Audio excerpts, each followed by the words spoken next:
Also this hour, we are following developing news surrounding abortion allegations against Georgia Senate candidate Herschel Walker. The Daily Beast now reporting that the woman accusing Walker for paying her to get an abortion in 2009 is the mother of one of his 4 kids. On Wednesday, Walker said he didn't know the identity of that woman.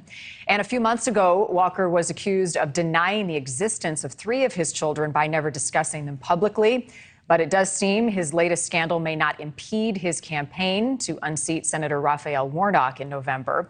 Since the story broke, his campaign has raised more than $50,000. Herschel Walker is attending an event this morning in Georgia. I want to check in now with Joe Khalil in Washington following the very latest on this. Good morning, Joe.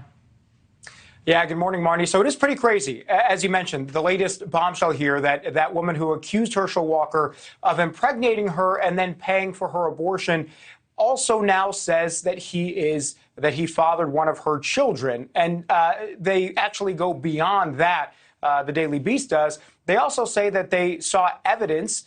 This woman showed them that she was this child's mother and that Herschel Walker has publicly acknowledged that this child is his child. So there's a lot there, and that story seems to entirely contradict what Herschel Walker said just yesterday, where he painted the story as patently false. He denied all of it and said that he had no idea who this woman is. If this story is accurate, then clearly that is not correct. Look, what's really amazing about this, Marnie, is that if we were in a normal political environment, which we are not, you would expect that support for Herschel Walker might diminish as a result of something like this, a big story in this way. Not just the fact that he is Republican and he staked out a pro-life position, a pro-life with no exceptions and a ban on abortion literally just 2 weeks ago. That was his position that he took.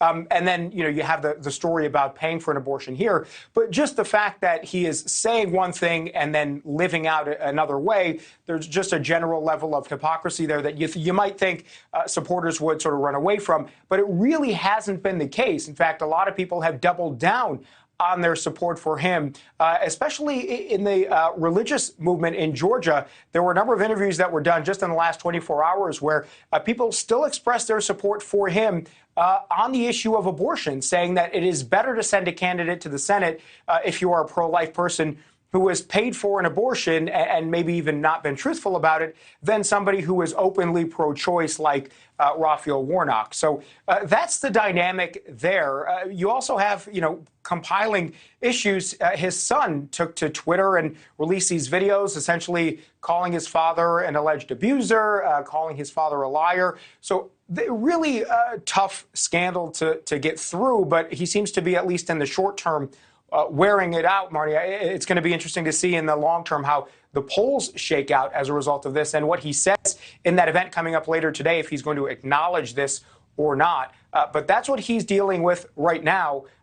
We haven't seen a whole lot of polling yet in terms of, in response to this.